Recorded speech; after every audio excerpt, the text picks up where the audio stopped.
Hello and welcome to the Bring Faith podcast, where our coffee is sweet and our faith is strong. I am Taylee, and I am the host of this podcast, and I have a very special surprise for you today. I have invited Evelyn to be our new co-host. Hi.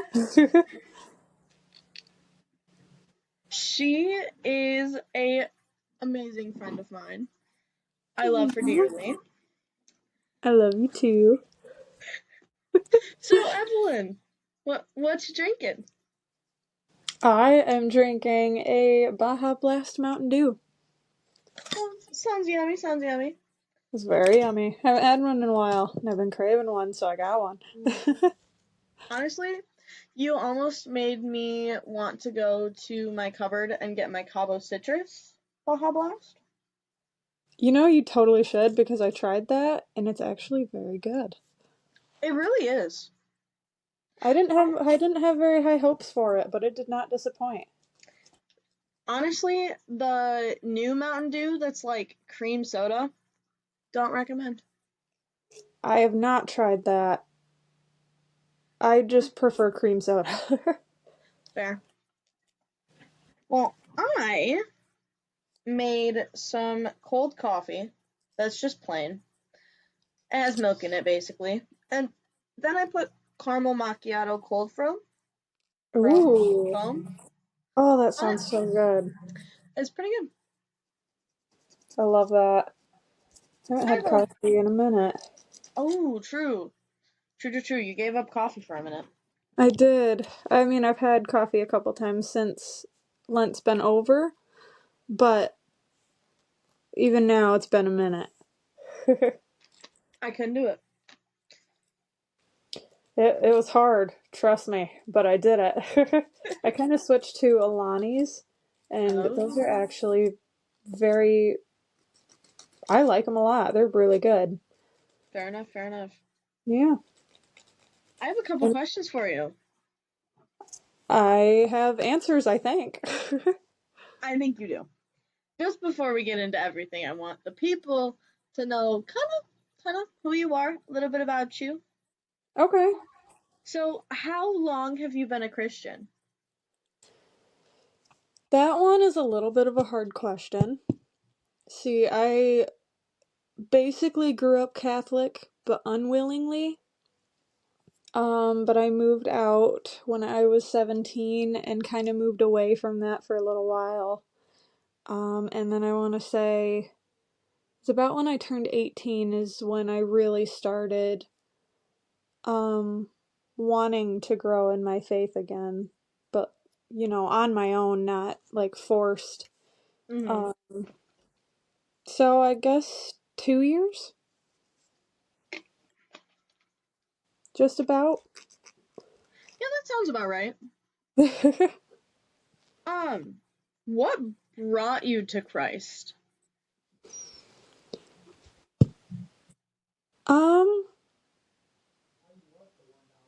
Well, I think it was when I went to Encounter for the first time. My mom had gone there, as well as my stepdad. So once I moved in with them, I decided to go with them a couple times, and I ended up really, really loving it. And it showed me a lot of what, how do I explain this? Of what God really is and what He really feels like, and helped me to unlearn all the things that I thought I knew before that kind of pushed me away, if that makes sense. Most definitely. Yeah. Ooh, this is gonna be a hard one. You have 66 answers. Huh? What is your favorite book of the Bible? Oh, I have not decided that yet. Ooh. I don't know if I can. I really like Ephesians. I like Ecclesiastes. I like Matthew. I don't know. I don't know. There's too much. I haven't even read my entire Bible yet, so I feel like I should read the whole thing first before I decide. Fair enough, fair enough. Now, my last question is, what is your favorite hobby? Oh, that's another hard one.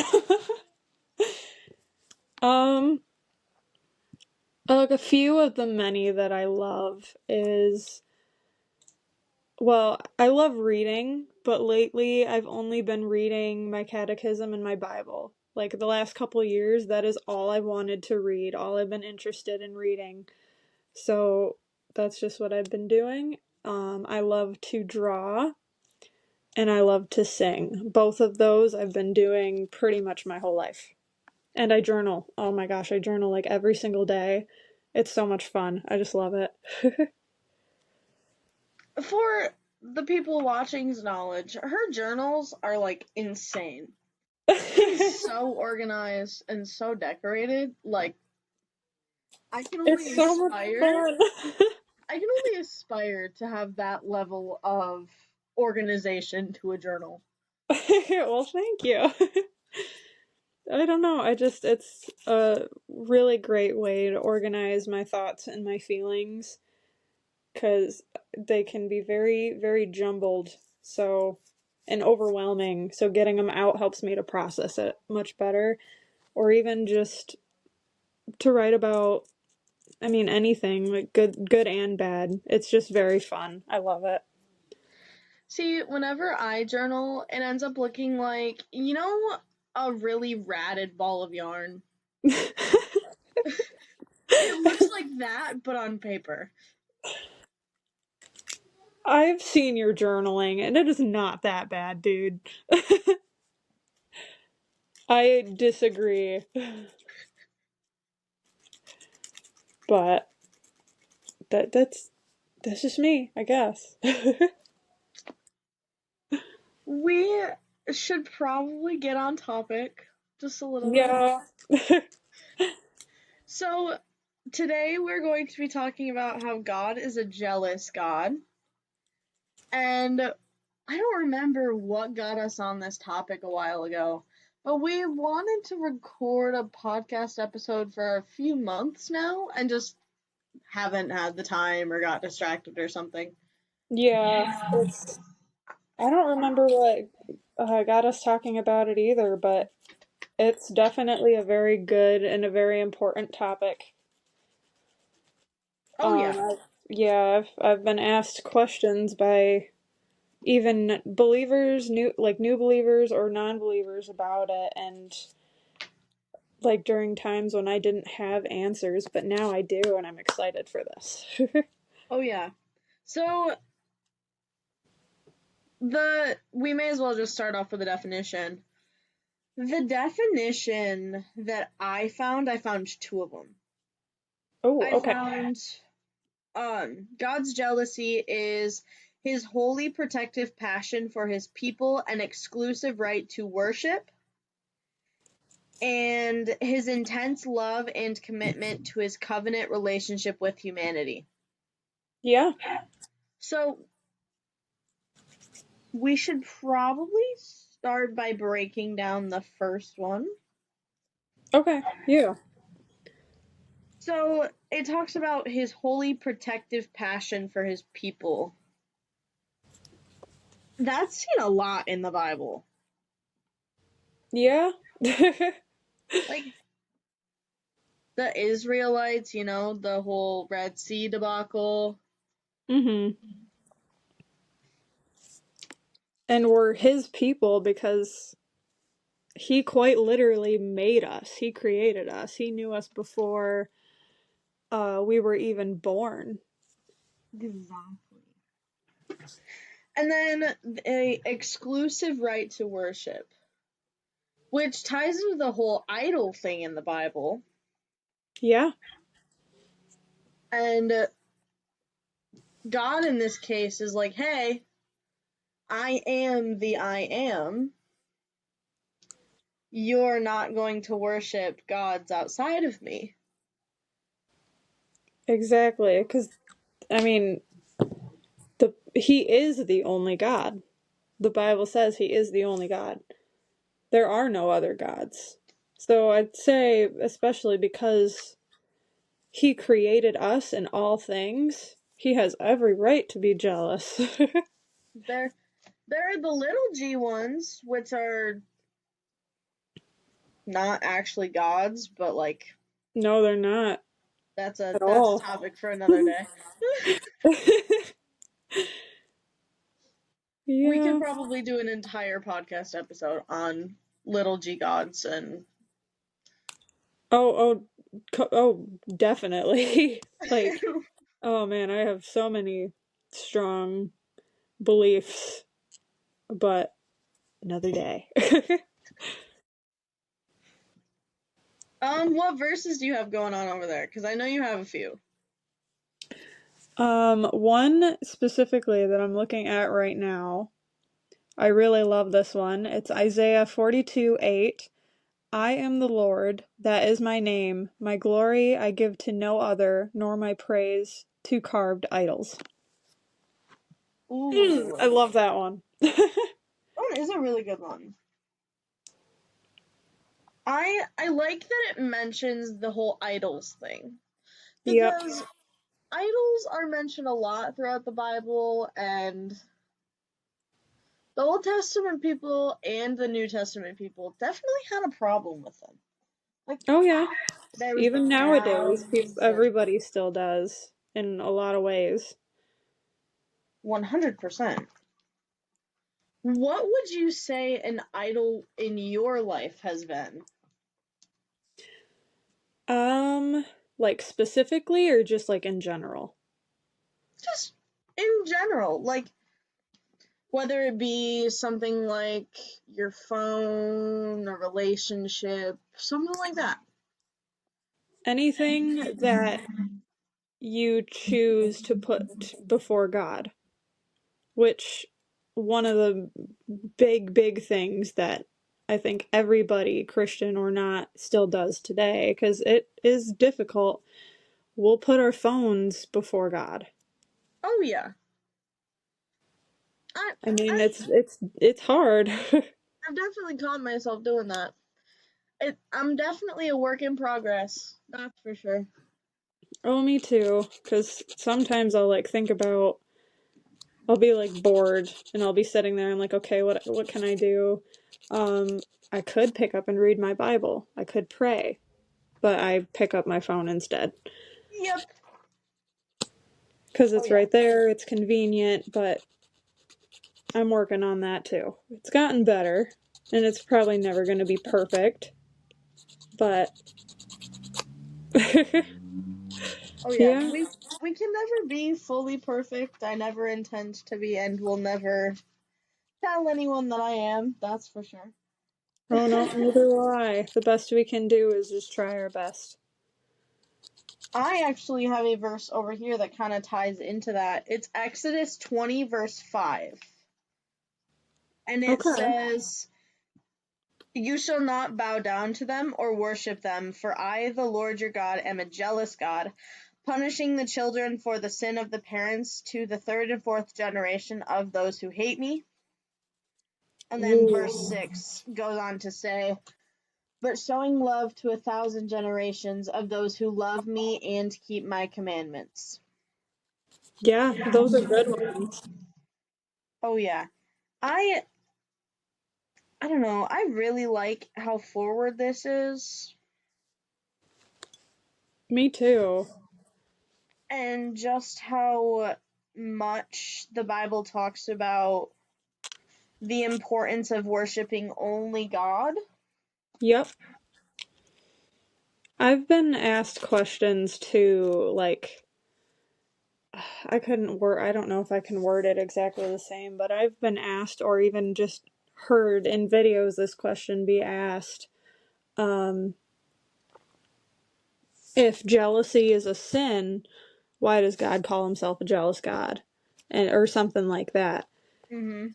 It's because our jealousy is sinful. It's different. It's a very different kind of jealousy because God is perfect.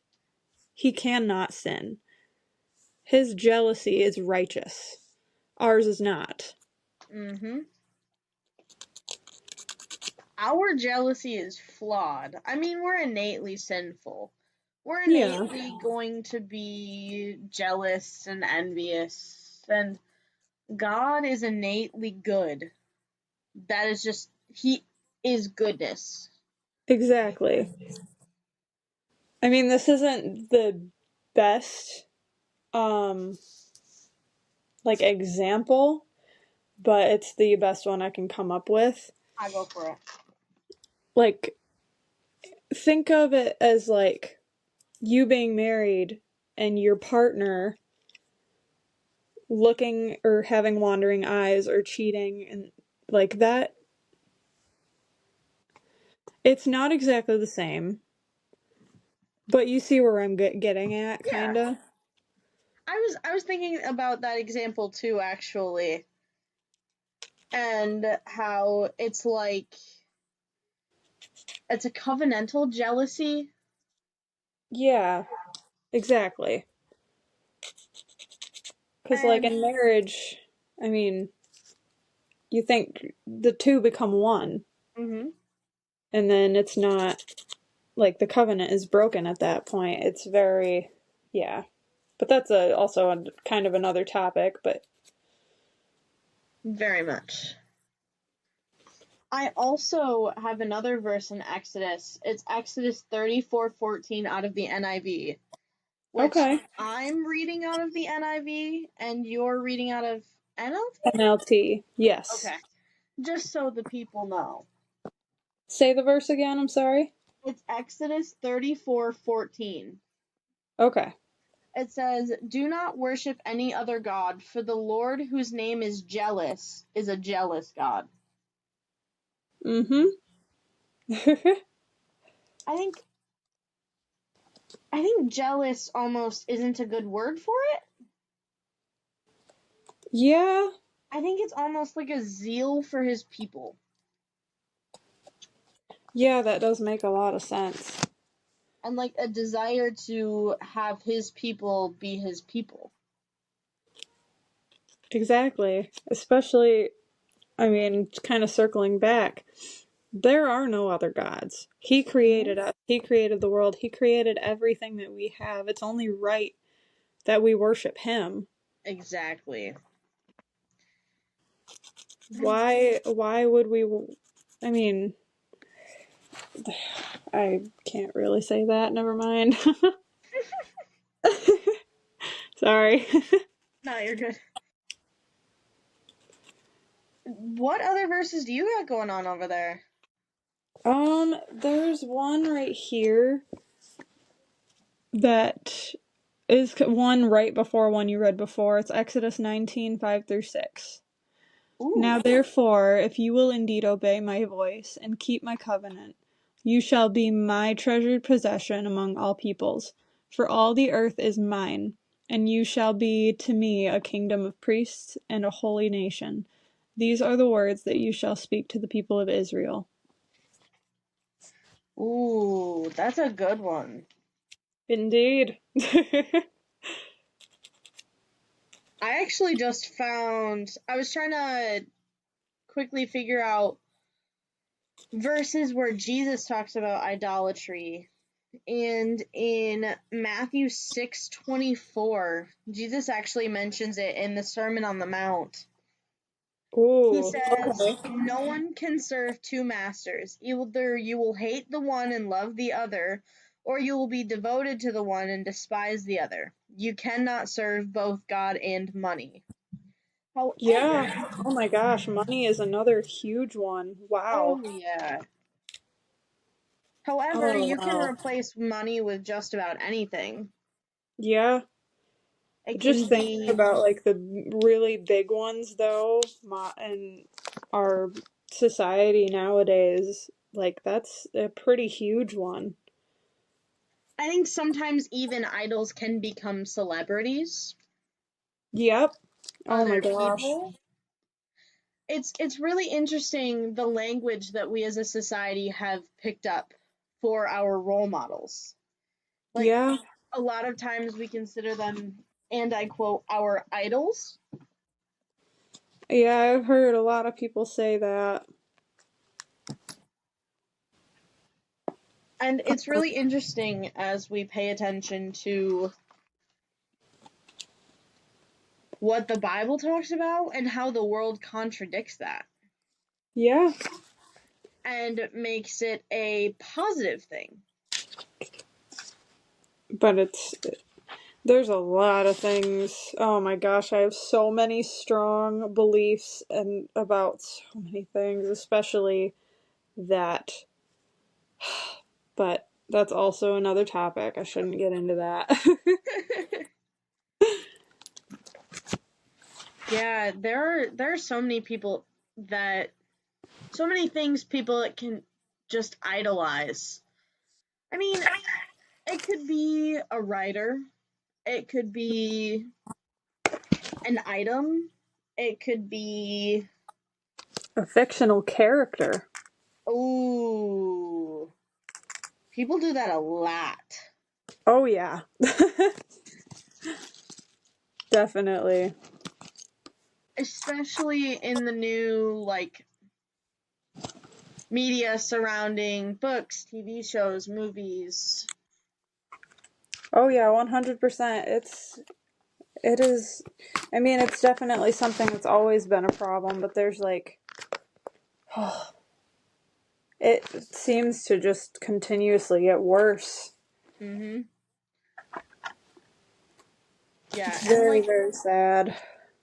idolizing things and ideals, Yeah, putting our opinions and ideals over God's opinions and ideals is yep. a huge one. Oh yeah. Our wants and our needs should Because never come before God, which nope. even that, I mean, these are things that we are all going to do and more than likely keep doing even if we don't realize it because we are not perfect. We are going to sin. That's just how it is, but that's why Jesus died for us to save us from that. Mhm. But it is something that many don't try to fix anymore or try to do better with. Many people honestly don't even see it. I mean, I feel like we have a huge epidemic of people who say they're Christians and sit in church on Sunday, but they don't open their Bible during the week. Yep, that is a big thing. They don't desire to get to know Jesus other than on Sundays. Yeah. And I think that Um, really hurts a lot of people oh, definitely. because what kind of example are you setting? What kind of image of Christ are you giving when you only want Christ one day of the week? Mm-hmm. And I feel like most of those types of people are the ones that say, or that will heavily, heavily judge other people for sinning and sit there and think that they're all high and mighty and never sin. And I'm like, that is so wrong. Very much. Because we all do it. I do it all the time. And I feel, or sometimes again, I don't realize it until like later or something. It's all So about that we're all working conviction. on. Exactly. And I mean, some people even go to church just to check off a box. Just to be able to say, oh, I go to church on Sundays, I'm a good person. But When in that is not reality, how it works. church doesn't make you a good person. You really can't be necessarily a objectively good person. No. In a way that, I mean, it does, but it almost isn't possible. We can be a an objectively good person based on the world's standards Yep. because the world defines good people as someone who is kind, who is caring, and Yeah. all of the good qualities you could think of. However, God defines a good person as a righteous person. Exactly. and not as someone who does all of the things and goes to church every Sunday and Because going to church is 100% so important, but that's Mhm. not what it's about. It's not just about going, it's about the relationship. It's about absorbing. Mm-hmm. We go to church to learn about God, to hear His word, to worship Him, Mhm. not to just go. Very much. And some people just sit and they just go and they hear the pastor talk and they're like, "Oh, I don't do that. That doesn't apply to me." Or they're like, "Oh, this applies to me, but it's too much work." Or So, maybe they don't even listen to it. Maybe they get distracted and look around. exactly. I've seen so many people on a Sunday playing games on their phone. Oh my gosh, are you serious? Oh, In I am so church? serious. In church? Like while it's going on? Oh, 100%. That's. Or like sending text messages or like unimportant text messages. Oh. I get it, Like it's it's. a family emergency, At but that point, I think it's better, like, to just not go altogether. yeah, or like go outside of the sanctuary and like call your family member if it's an emergency. Yeah. But if you're gonna sit, like, if you're gonna sit and play games, why are you even there? Very much. Exactly. I think that's why some people really like the virtual option. Yeah, that could be. Granted, the virtual option for church is phenomenal for the people who actually can't go. Exactly. Like, me, for example. I feel like that sounded weird anyways. It didn't. um, I can't go to church every Sunday because I work every other weekend. My full-time job schedule is a bit it's consistent, but it's a little funny or Yeah. funky. So I actually can't, yeah, like I said, I can't go every Sunday, so I have to watch it online. Hmm. Um, but even then I can't always do that. I don't know, it can be hard, so I the best I can do really is read my Bible as much as possible. Exactly. Like I love the online option for being able to go back and watch sermons and listen to them. Yes, that is amazing. That is so convenient and so amazing.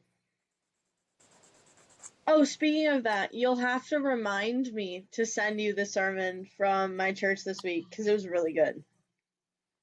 Oh, okay, yeah. I would love to. Oh my gosh, I can't talk. Ugh, I would love to watch it. There we It, go. it's very, very good. Um, yeah, there are so many things that we seemingly just put above God. Very much. I have found myself idolizing. I found myself idolizing a career path for a while. Oh, really? I did. When I was going to be an engineer, I made that my life. Oh, wow. And then when I was shooting archery, that was my life. Like that was my idol. Yeah, I definitely have had points in my life a lot like that. I Oh boy. I don't know if I should talk about it right now, but yeah. You can talk about as much or as little as you would like. Okay, then I'll save it for another podcast. Got it, got it, got it. Leaving leaving the people leaving the people wanting more. I hope so. I also have a couple verses in Deuteronomy. If I can get Ooh, there. let's hear it. If I can get there. Oh no. Okay, I might be there. Deuteronomy 4:24. It says, ooh, we're gonna go 23 and 24. Okay. Be careful not to forget the covenant of the Lord your God that he made with you. Do not make for yourselves an idol in the form of anything the Lord your God has forbidden. For the Lord your God is a consuming fire, a jealous God. That is a very good verse. I mean, it also is in the Ten Commandments. I didn't even think about that. It is, yeah. That we shall have no other gods before him. 10 Commandments. Oh boy, hold on.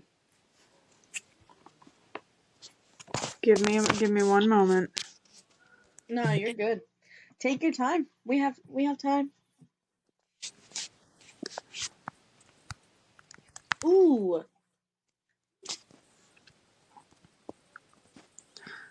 The 10 Commandments. You shall have no other gods before me. That is literally the first one. You shall not make for yourselves any idol. The Mm-hmm. first two, specifically, are about God. Yep. And then, you shall not take the name of the Lord your God in vain. Remember the Sabbath day and keep it holy. Honor your father and mother. You shall not murder. You shall not commit adultery.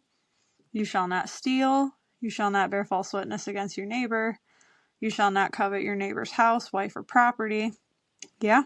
And coveting is also human jealousy, Yeah, it if really is. if you think about it. It really is. Because why else would you try? Like, you know? Exactly. So crazy. Because if you break, if it's kind of crazy to think. Because if you pretty much breaking any commandment, one of them, you're pretty much breaking all of them. Mm-hmm. And the Bible even touches on that. It talks about how if you follow the law, you're subject to the entire law, and if you break one commandment, you break all of them. Yep. I don't. It's somewhere in the New Testament. I don't remember what book, but it's in there. Yeah. I also have another one in Deuteronomy. It's Deuteronomy 6:15. Okay. It says, "For the Lord your God, who is among you, is a jealous God, and his anger will burn against you, and he will destroy you from the face of the land." Ooh, that's a good one. I need to underline. I need to start underlining these. What the heck? I'm going to be going back through all of these. I can send you a picture of my notes. Yes, please. That one's really interesting because that goes into another big overarching topic, and Mm-hmm. that is um God's anger Yeah. and how is God being angry? Like many people ask the question of, is God being angry showing that he is imperfect? Like many people see God's anger very similarly to our anger. But that is very similar to or our jealousy versus his jealousy being very. Mm-hmm. It very much so is. We'll have to do an episode on that eventually.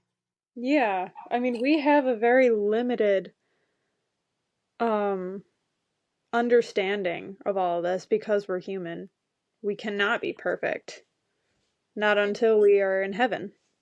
And truthfully, God sees all of it. Exactly. He knows all the options. He does. He's all-knowing. And he knows just, I guess, how small we think. Yeah. Not necessarily in, like, a bad way. Not in an insulting way, like, we think so small, we don't think that much. But in a representation of just how big God's thought process is. Like, he's thinking about all the things all at once. Yeah. Because he's And the only, like, we can't fathom that no, because we're human. not at all. He is God. We can't even fathom forever, and he doesn't have a beginning or an end. No, and I think that's part of why people get so stuck on the idea of God being real. Is because they can't fathom it. They can't fathom eternity. Exactly, and nobody can, not even. I mean, I still like think about it and I'm like, whoa, like that's. But you still just. That's. I don't. Never mind. I feel like sometimes faith is trusting in what you don't know. Yeah, And exactly. it's realizing that you don't know everything. The only person that knows everything is God. And it's being okay with it. Mm-hmm. It's trusting him. Mm-hmm. Man, that one's a hard one. Oh, yeah, trust me. I went through it with everything with my car. Oh, yeah. More than once. Should I tell them the story? Do it. So, the full-time job I have, I started it in September, and I got a car and everything not long after. And I had that car for I don't even know how long. I want to say a month or two, and I hit a deer, and it was pretty bad. I went and got my car fixed and everything, but it took like at least a week or two before I finally got it back. And I was back to asking for rides, and that alone can be very stressful, asking for rides places constantly Mm. and not being able to just rely on myself, because I had people that would cancel and I would have to find another ride last minute, and it was all just really stressful, and it was hard to trust God. I kept just wondering when it was going to be over, and then I got it all back. And I was also, like, one of the other things I was really stressing about was I was told that my deductible for my insurance and everything was going to be $1,000. And that is a lot, especially after pretty much just starting my job. I hadn't had my job for very long. I hadn't had much saved up. Um, but when I finally got my car back, after talking to the body shop that was fixing my car, they actually asked me if I wanted them to like work into it and make the amount I would have to pay as little as possible. Mm-hmm. So I was really stressing about the $1,000 or even how much I would have to pay, because even if it was $500, $750, like that would still have been very hard. Yeah. When I went and got my car back, I got all the paperwork and everything from the body shop, and they told me that the $1,000 I would have had to pay would have only been for the paint. Oh, And there were only a couple cracks in the paint. You could yep. barely tell. It only would have became a problem probably years down the road is when the rust would have started, but Mm. they didn't do the paint and I didn't have to pay anything. That is amazing. I mean, I remember you talking about this, and it was just mind-boggling how God worked through the entire situation. It was. I cannot tell you. Oh my gosh, I bawled. I was sobbing. I was like, oh my gosh, thank you.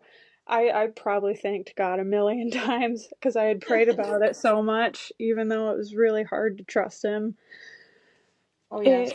It was the biggest blessing. But that is not the end of the story. Because Don't. after I hit a deer, a couple weeks later, I ended up having a couple small issues with my car. And one morning I was about to leave for work and my car wouldn't start.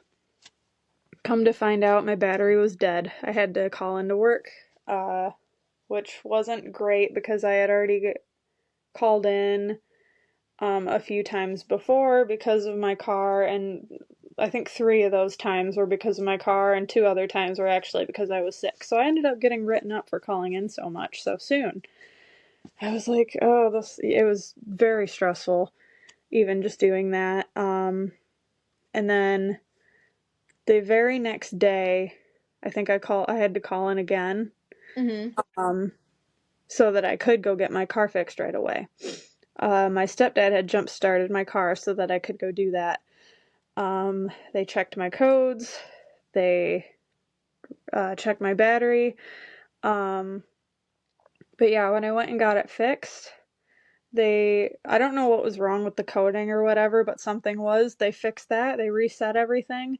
And then all they had to do was recharge my battery, and that was like $50, not even, to get that all fixed. So that was really, really nice. And it didn't take days either. It only took a couple hours. So that I was really happy for because I didn't want to ask for rides again. I know I'm not, but it makes me feel it just makes me feel like so much of a burden asking so many people constantly. Um, and then after that, how long after was it? Not even a week.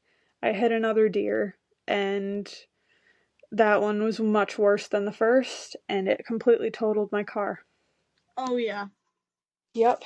And so for 2 weeks again, I was asking for rides. I was very stressed out. I had to find a car again. And I hadn't even paid off the loan that I had on my last car. So I had to get a whole nother loan to combine with my last one. Because my insurance didn't cover all of it. It covered more than half, which I was very thankful for because I thought I was only going to get like 1,800 or something back. I ended up getting over 3,500, which was pretty amazing. But that's really nice. Yeah, I was very, very happy about it, and I took a day off work again to go car shopping. I was already doing this prior, like on Facebook Marketplace and everything, because that's where I got my last car from. And of course, the very last stop of the day, I found a really nice car. It took me 2 weeks to find this car and get my loan and everything approved to buy the car, and now I have the car. And my loan is manageable. Which is such a blessing. It is, because like I thought I was gonna be having to pay 2 separate loans at first. I don't really fully understand how it works yet, but it had something to do with equity to be able to combine the loans and everything.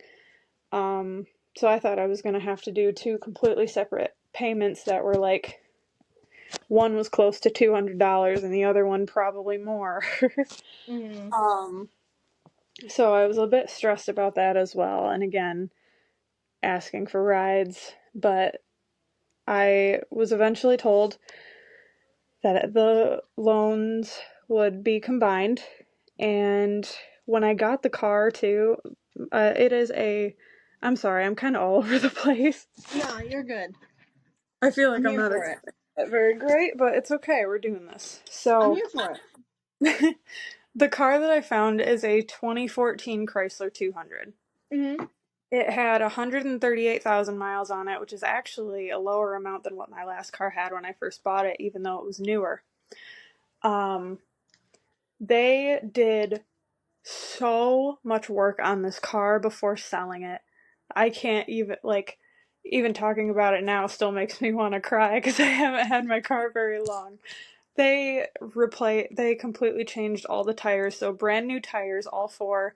There's a spare in the back, there's a jack, they replaced the brakes, they replaced the windshield wipers, they fixed parts and replaced parts in the engine. Oh, Um, wow. they, like, did so much work on this car, and after I bought it, I was told that the car was worth, they found out afterwards too, the car was worth about $3,000 more than what I got it for. Oh, wow. Yep. And after I bought it too, they told me that the only downside to this car is that the radio doesn't work. But they already bought a new radio Mm-hmm. to put in the car, and it's like I don't have it yet. But it's currently being shipped to the place where I bought my car from. And they said that they are still planning on fixing it at no extra cost. That is awesome. Yes.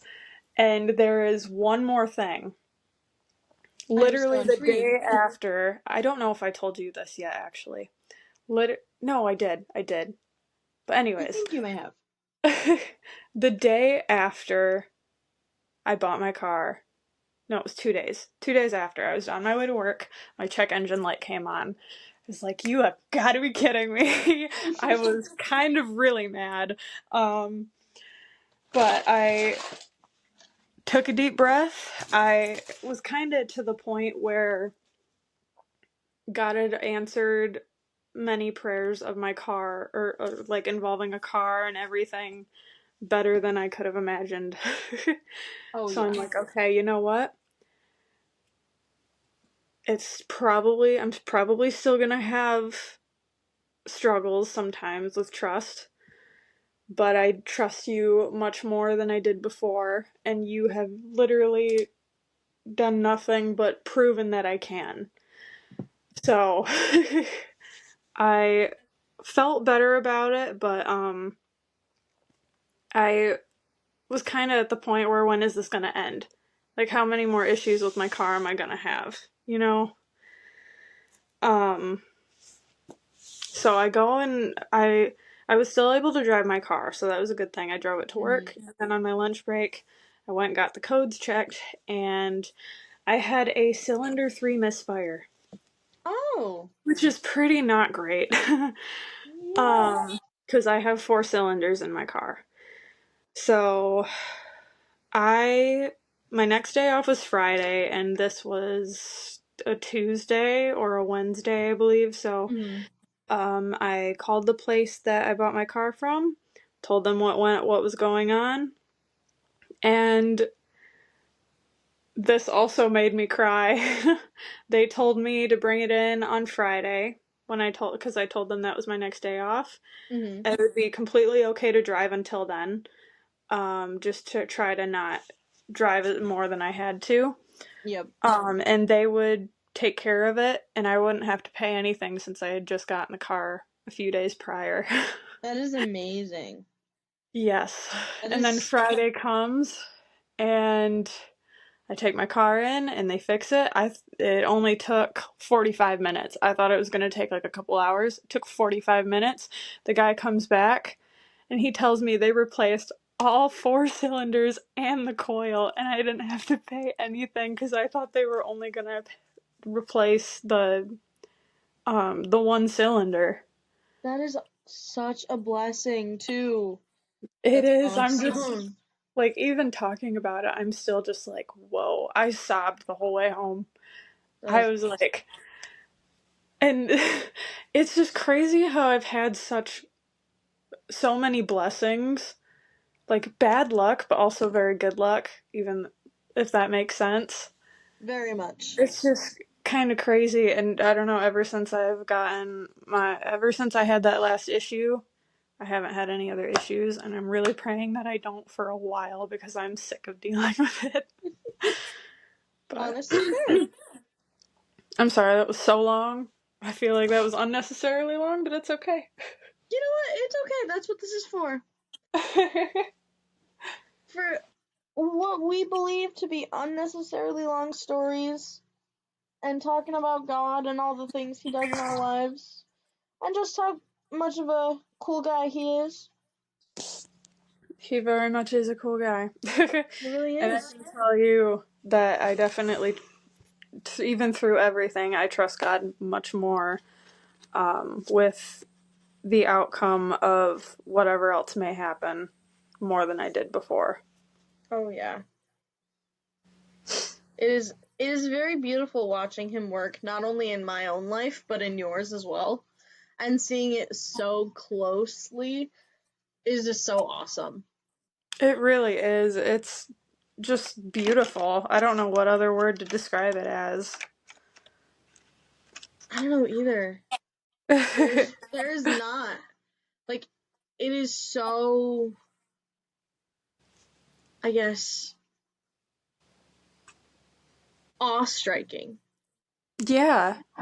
I'm kind of awestruck by it because who would have thought that a god that great and that big and that almighty would care about little old me?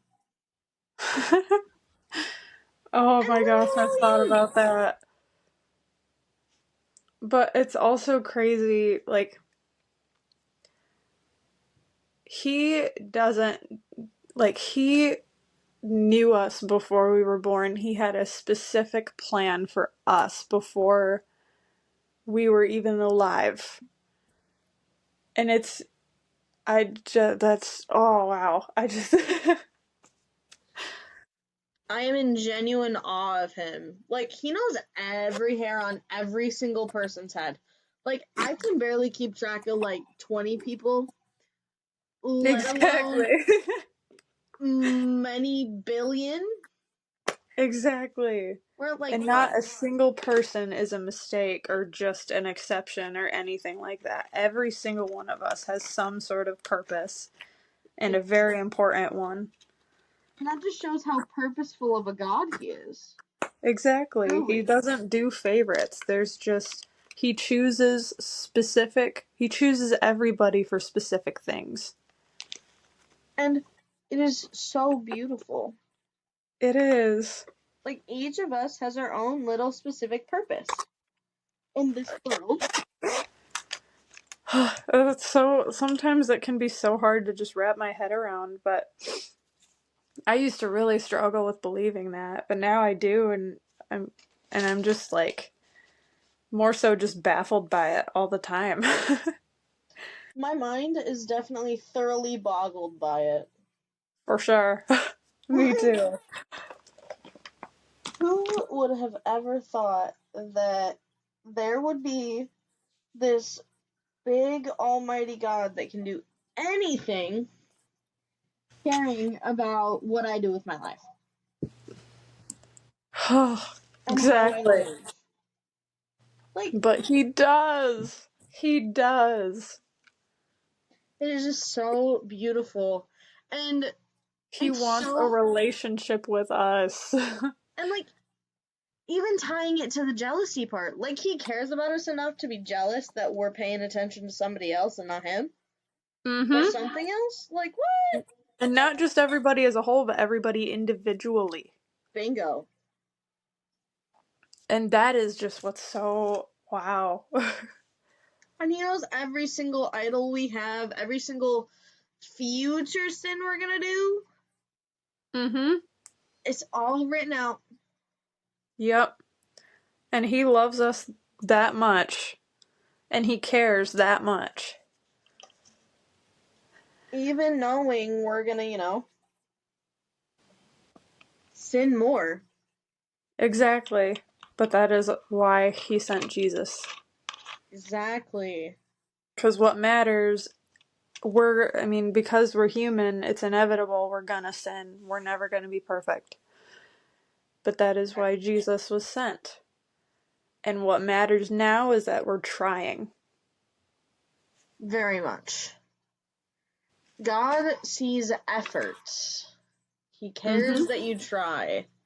He doesn't care that you're always perfect or that you do everything right or even everything right on the first try.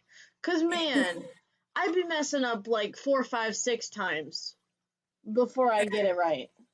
Exactly. Oh, and I think that was a big thing for me. It was everything happening back to back with like the car and all of that. I think that was just a big test of trusting him. Not a Very test per much. se.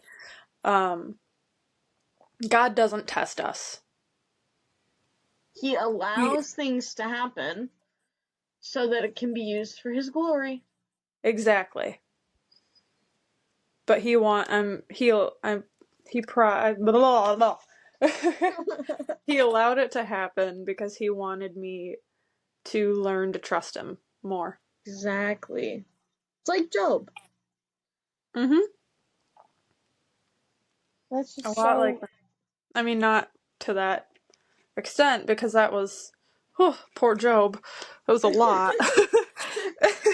Job went through it.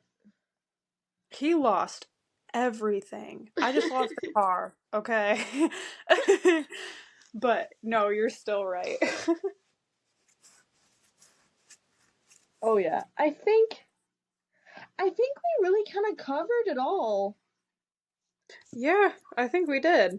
I think we should close in prayer. Do you want to pray us out or do you want me to pray us out? I am still working on that, so you pray us out. Okay. I can do that. Yay, thank you. I always like to leave an opportunity for salvation in the prayers that I say at the end of each podcast episode. So if you're hearing this message and you want to pray and let God know that you're ready to commit your life to Him and that you're going to commit it to Him, go ahead and follow along in the beginning part of this prayer. And repeat after me. Dear Heavenly Father, I thank you for your sacrifice of your Son. I thank you that you let him be sacrificed in order to cover not only my sins, but the sins of people around me. Lord, I admit I am not perfect. And I admit that I need you. Lord, today I give my life to you. And I promise that I will keep striving after you. Lord, I just pray for the people listening to this podcast right now. I pray that they have an amazing week. I pray that they seek you in everything that they do this week, Lord. I pray that no matter what happens and no matter what trials they face, they know that you're there. Lord, I pray that this message soaked in and touched the hearts of the people listening. In Jesus' name, amen. Amen. Thank you, everyone, for listening in, and we will have another episode soon. Yay! Bye! Bye!